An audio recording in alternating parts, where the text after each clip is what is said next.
Hello from my front porch. I know what you are thinking. Paul's voice sounds a bit different this time. You are absolutely right. I got struck with a case of laryngitis on Monday. And boy is it annoying. I'm not feeling sick. No flu symptoms. This is a result of excessive nasal drainage into my throat overnight. I have very sensitive sinuses, which I inherited from my dad. Thanks, Dad. Fortunately, this is the 1 week that I was scheduled to be at home and not traveling. Because when I am traveling, it generally means I need to speak. And I'm not supposed to be doing that right now. You see, I am scheduled to be the master of ceremonies and sing a few songs at the Filipino American Association of Iowa's Valentine Ball this weekend. That's on Saturday night. Today is Wednesday and I don't have much voice at all. And I am supposed to be presenting at a conference in Orlando on Tuesday. Having a voice would be very helpful for that, too.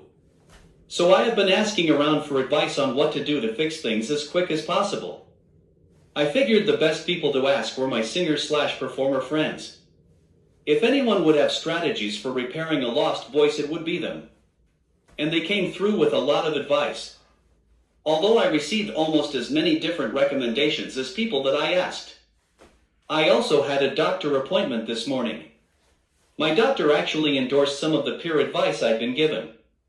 Though she did also give me an antibiotic to take as well.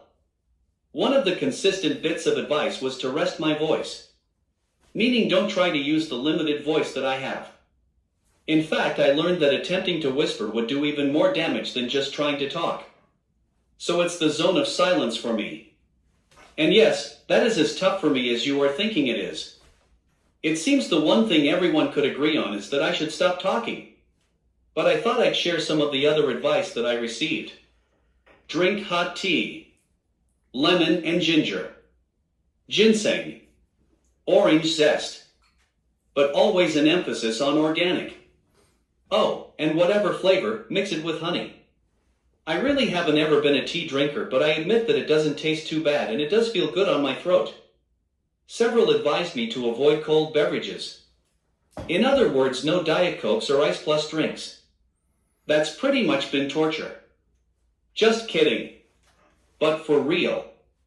Gargling with warm salt water is another popular bit of advice. Although my brother had an interesting variation on this by suggesting Lay's potato chips. He says the oil in the chips helps coat the throat with the saltiness from the chips. At this point, I'll try anything.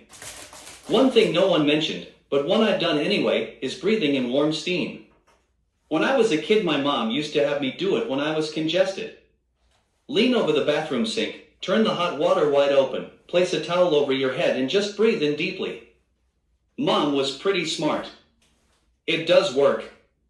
So I'm trying everything that I can and hoping and praying that it comes together and gives me the miraculous recovery that I need in order to be ready for this weekend. Although one other item agreed upon by all of my advisors was rest. So I think I'll get back to that right now. We finally are getting a good dumping of snow on us today, so I wouldn't be going anywhere for the next couple of days anyway. Wish me luck. I will let you know how things turn out. Hopefully in my own voice then. But until then, I will see you next time. From my front porch.